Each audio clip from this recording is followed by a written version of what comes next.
Halo teman-teman, selamat datang di Pupa Official. Kali ini Pak Haji, Upin, Ipin, dan si Boy jalan-jalan malam untuk mencari sayuran. Dan ternyata mereka mendapatkan sayuran ajaib. Kira-kira setelah makan sayuran ajaib, mereka berubah menjadi apa ya? Ayo teman-teman, kita lihat bersama-sama. Kita bantu mereka untuk makan sayuran ajaibnya ya.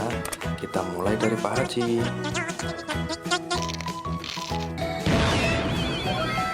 Wah, setelah makan sayuran sawi, Pak Haji berubah menjadi Iron Man, teman.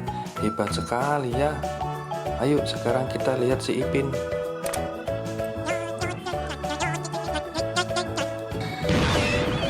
Wah, wah, wah. Setelah makan tomat, si Ipin berubah menjadi Batman, teman.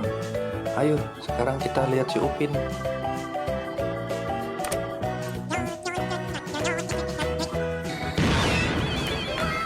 Wah, wah, wah.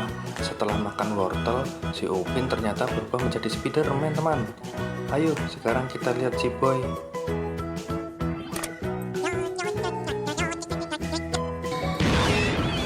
Wah, si Boy setelah makan brokoli berubah menjadi Superman, teman.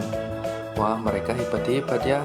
Ternyata sayuran ajaibnya merubah mereka menjadi superhero, teman. Terima kasih ya teman sudah membantu. Oh ya teman, jangan lupa tekan tombol subscribe dan nyalakan lonceng notifikasinya supaya tidak ketinggalan video-video terbaru dari saya teman. Sampai bertemu lagi ya, sampai jumpa.